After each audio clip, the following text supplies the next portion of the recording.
Nabalansi ni Duterte kahit na naghihirap dahil sa pandemic, nabalansi pa rin niya yung sitwasyon.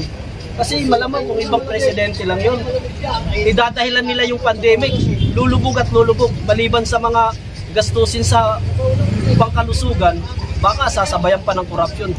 Bakit po, ma'am? Maganda siya magpalakad. Yung mga adik na nadidisiplin. Si Digong kasi maraming magkakaroon. Sir, bakit po, sir? Madaming nagawa yun. Si Digong. Ay, si sir lang sumagot. Bakit po, sir? Nataon lang kasi na pandemic yung Digong, kaya ngayon lang. Pero kung hindi pandemic yun, mas maganda pa yung Pilipinas sana. 2 taong pong pamumuno ng ating Pangulong Bongbong Marcos at sa 2 taong pamumuno ng ating Pangulong Duterte, sino po sa tingin niyo ang pinaka-the best? Si Duterte. Duterte. Tatay Digong. Bakit, ma'am? Siyempre, na yung mga drug addict natakot na, di ba? Sino po ang naging the best sa inyo? Pareho lang. Opinion lang po. Yes. Halos parehas yung mga sir. Halos ano lang, parehas lang. Patas lang, antay lang. Parehas. BBM po. Bakit po, sir? Ganda rin kasi naman yung pamamalakad ni BBM. Ikaw sa tatanungin kanino kay PBBM at kay Tatay Digong yung nakita niyong the best na namuro sa loob ng 2 taon? Kay PBA, Sa PBBM. doon ako maniniwala. Kasi yung kasi mapapansin na sa media yun. Ano po, si President Duterte po. Bakit po? Wala kasi nung siya po yung parang kahit na paano umaayos po yung yung bansa. Tsaka ano po maigpit. Yeah. Magandang araw mga kababayan, dito tayo sa may Villamor, Barangay 183 at tayo kukuha ng ating kalye survey kung ano po yung ating kung anong opinion ng ating mga kababayan sa pamumuno ng ating Pangulong Bongbong Marcos at Pangulong Duterte sa 2 taon nilang pamumuno. Ayan, pakinggan natin ang boses ng ating mga kababayan.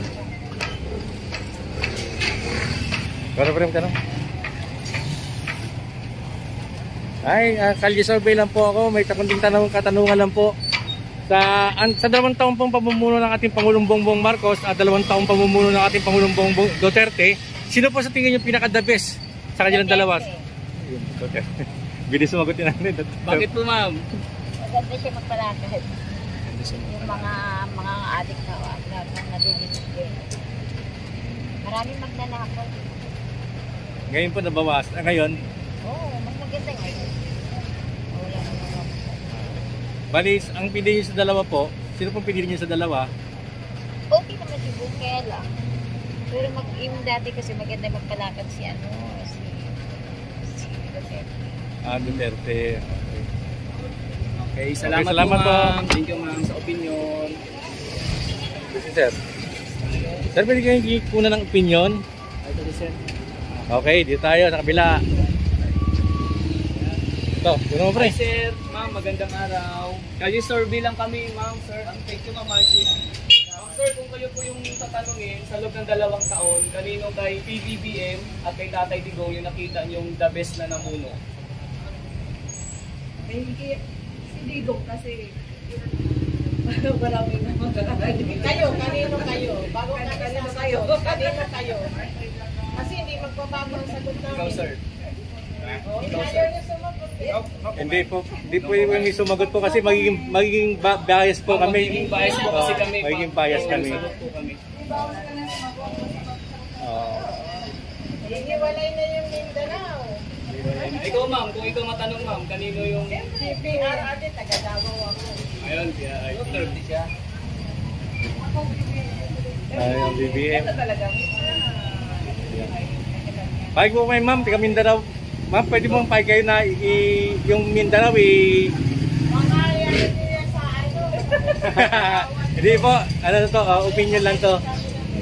Okay. Sige po, thank you po sa inyong opinion. Maraming salamat. So, si Sir.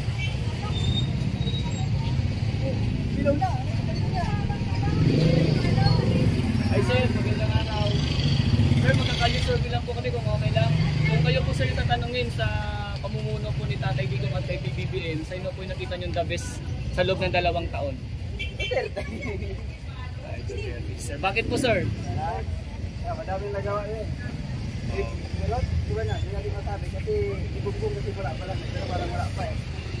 Wala Okay, yun. Okay, salamat sir. Thank you. Ikaw, sir. Kanino, sir? Wala, neutral. Yun, Jutrat. Thank you, sir. Thank you. Salamat sir. Baga sila Okay. parehas. Ito. Ito si madam. Hi ma'am, magpapala po kami. Ay, sir. Ma'am, pwede ba magkali-survey kami? Yes, sure. Ma'am, tanong lang namin sa loob ng 2 taon, kanino po kayo nakita niyong the best na namuno kay PBBM at kay Tatay Digong? Nasa gitna lang ako. Sa gitna. Okay. Pura Sa parehas. gitna lang. Okay, thank you, salamat ma'am. po. Thank Kasi you. nagtitinda pa rin kami. Ah. Okay pa, okay. Okay. sige, Ma'am, ano sige. masabi niyo sa mga niyo, customers, paninda ninyo? Okay Ay, na. mababait ang mga customer dito sa Villamor, mga honest. Thank you po. ma'am. Okay.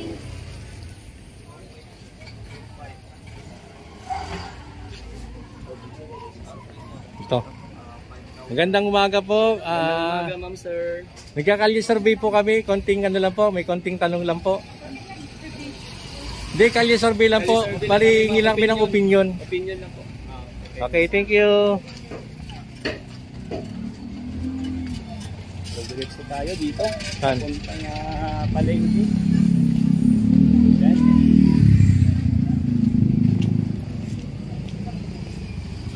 Ito. Paano natin ang opinion ko si ma'am pag Habang nagtitinda si ma'am. Ay, sarap ng titinda ni ma'am dito.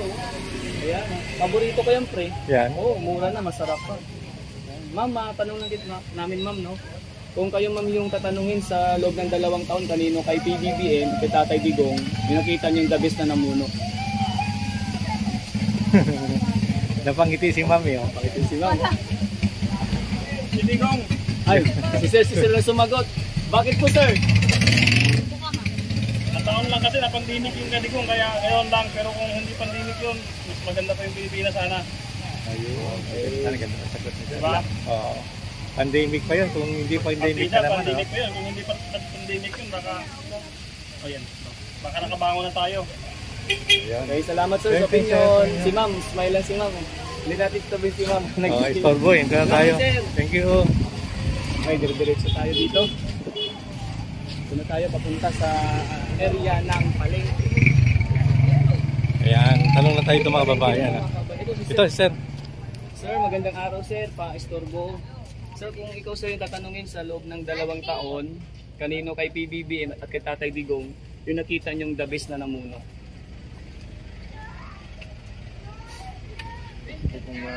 Kalye survey lang po No ito. comment, sir. No comment, no comment. Okay, no. Salamat, No sir. comment si sir. Okay, thank you, sir, ha. Ito. Ay, yung mga Ito, mga idol. Kalye survey lang to. Kali survey lang. Konting opinion lang. Oh. Sa 2 taong pamumuno ng ating Pangulong Bongbong Marcos at 2 taong pamumuno ng ating Pangulong Duterte, sino pinaka-the best sa kanyang dalawa? Sa tingin niyo po? Opinion lang. Walang masasabi. Wala pa yung ano eh. No comment, sir. Okay, no comment. Thank you. Salamat. Sige po, sige. Maraming salamat Thank sa you so inyo. much.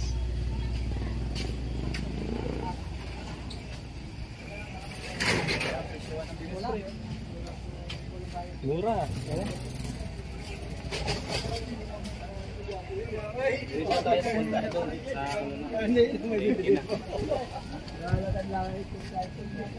Ito si nanay. Magandang umaga po. Kalye survey lang po kami. May konting tanong lang. Yung tanong po namin, sa 2 taong pong pamumuno ng ating Pangulong Bongbong Marcos at sa 2 taong pamumuno ng ating Pangulong Duterte, sino po sa tingin nyo ang pinaka-the best? Duterte. Bakit po? Yun lang na ako. Okay, ma'am. Di ba? Salamat Thank you. po. Thank you, Salamat po. ma'am. Ito si Madam po. Si nanay. Kita natin si nanay kung Hi, ano. ma'am. Magandang araw. Ma'am, magkakali-survey na po kami. Kung kayo po mga matanong sa loob ng 2 taon ni PBBM at kay Tatay Digong, kanino po nang yung nakita na the best na namuno? Tatay Digong. Bakit, ma'am? Siyempre, na yung mga drug addict natakot na, di ba?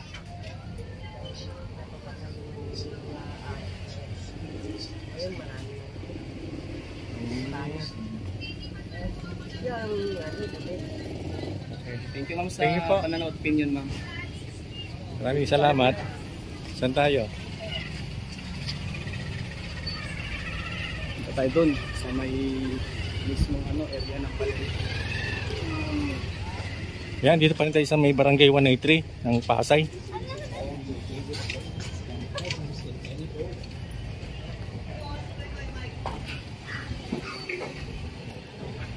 Ito na, yung mga palengke na to. Ito, tangtang. Hi sir, magandang araw. Kalye survey lang po. Hi sir, bilang kami sir. Hi ma'am. Ay, may music pa rin. Ay, may music. Kalye survey lang po. Ay si sir, makain, di lang kaya malain yan. Ayan. Idol, magandang umaga. Kalye survey lang tayo. Hindi ka ba namin makali-survey? Ito si Ma'am, oh. Ganun. Saan? Yun, Ay oh. si ma'am, yung nag-smile? Oo. Yung umingiti? Ay, ito Oo. si ma'am. Okay, si Ma'am, kalye survey lang. Konting tanong lang. Opinion lang po. Sa 2 taong pamumuno po ng ating Pangulong Bongbong Marcos at sa pangalawang taon din na pamumuno ng Pangulong Duterte, sa tingin niyo po, sino po ang naging the best sa inyo? Pareho lang.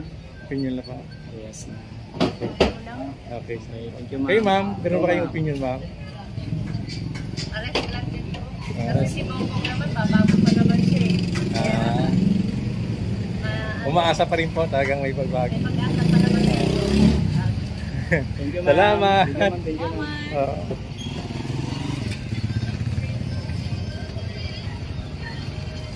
Ayan, mga prutas oh. Ang dami. Sarap na lansones. Kapre. Oo.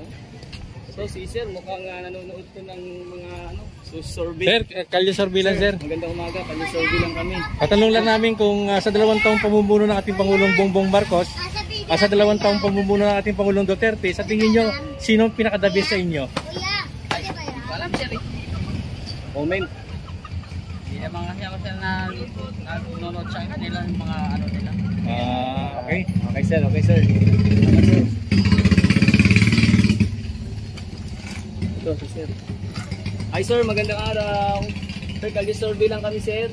Kung kayo po sir matanong sa loob ng 2 taon kanino kay PBBM at kay Tatay Digong yung nakita niyong the best na namuno sir? No say si sir, no say, no comment. Okay. Salamat. Parehong gusto ko eh. Pareho po silang gusto. Okay, salamat Okay. sir. Sila yung nag-away, bahala sila. Sige po. Salamat, Thank you. sir. Uy, sarap ng hipon po sa kalimasag oh.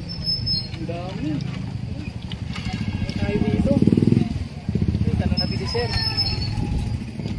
Sir, magandang araw. Yes, sir. Kamusta sir? Kamusta? Ayos lang. Sir, magkali-survey lang kami sir. Sige po. Sir, sa loob ng 2 taon, kanino kay PBBM at kay Tatay Digong yung nakita niyong the best na namuno? Halos parehas lang naman sir. Halos ano lang yun, parehas lang. Patas lang, antay lang. Parehas. Sige, salamat Ano po. sir? Ito. Ano sir, habang nag-ano ng gulay, tanongin natin. Sir, magandang araw. Sir, magkakali-survey lang kami sir kung kayo sir yung matanong kanino kay PBBM at kay Tatay Digong yung nakita niyong the best na namuno.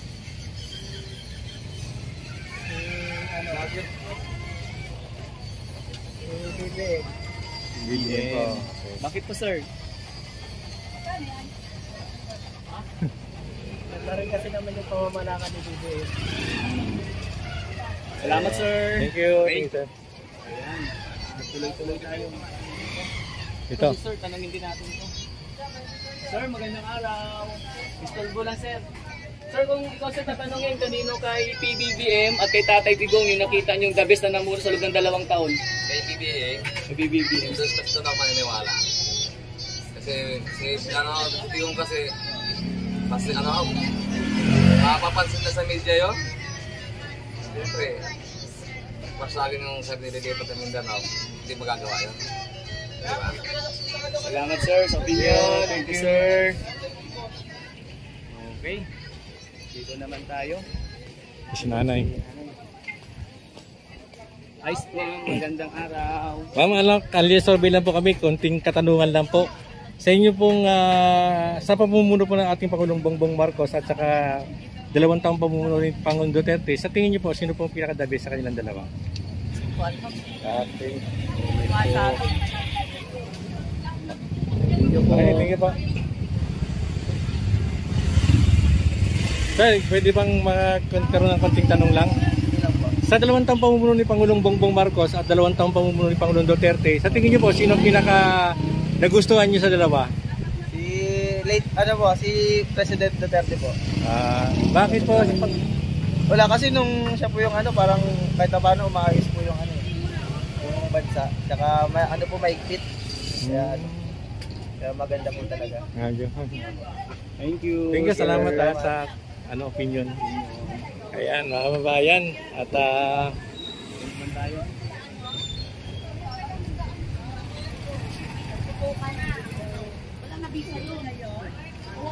dito pa rin, dami nila.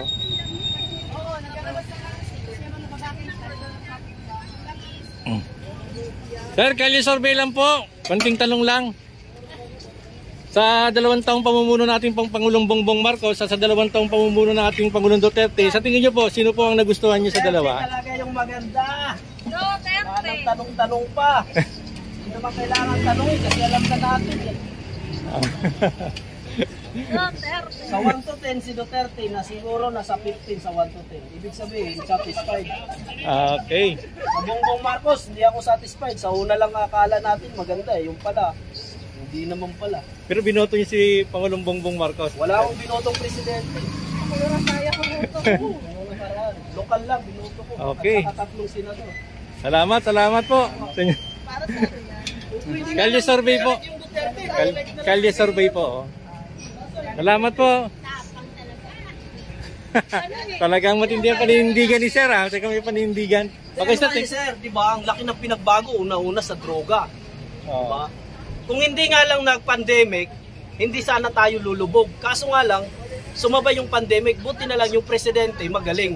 Kasi kung hindi magaling, sasabayan ng pandemic, malamang lulubog at lulubog talaga. Nabalansin ni Duterte kahit na naghihirap dahil sa pandemic, nabalansin pa rin niya yung sitwasyon.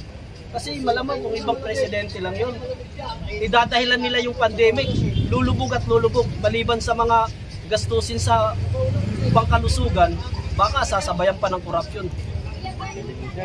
Thank you, sir. Pero sa sir, sa ngayon sir, anong mensahe niyo or masabi niyo? Sana po mapatunayan niya yung sinabi niya bago mag-election na yung bigas bababa, yung mumura yung mga bilihin. Diba? Kasi nagpapahirap sa atin ngayon yung bilihin. Tapos yung sahod, ganun pa rin. Walang pagbabago. Tumataas yung bilihin. Tulad halimbawa sa akin, nagtatricycle. Dati trabaho ko, iniwan ko lang. Kasi nga mababa, mura yung sahod. Dahil nag-tricycle ako kasi pagka sinipagan mo sa tricycle, medyo maganda-ganda rin. Kaso nga lang, yung pamasahe, ganun pa rin, di naman nagbabago. Pero yung bilihin, tsaka yung mga pisa, siyempre tataas. Dahil yung demand lang is tumataas din yung mga bilihin. Sana mapansin nila yun.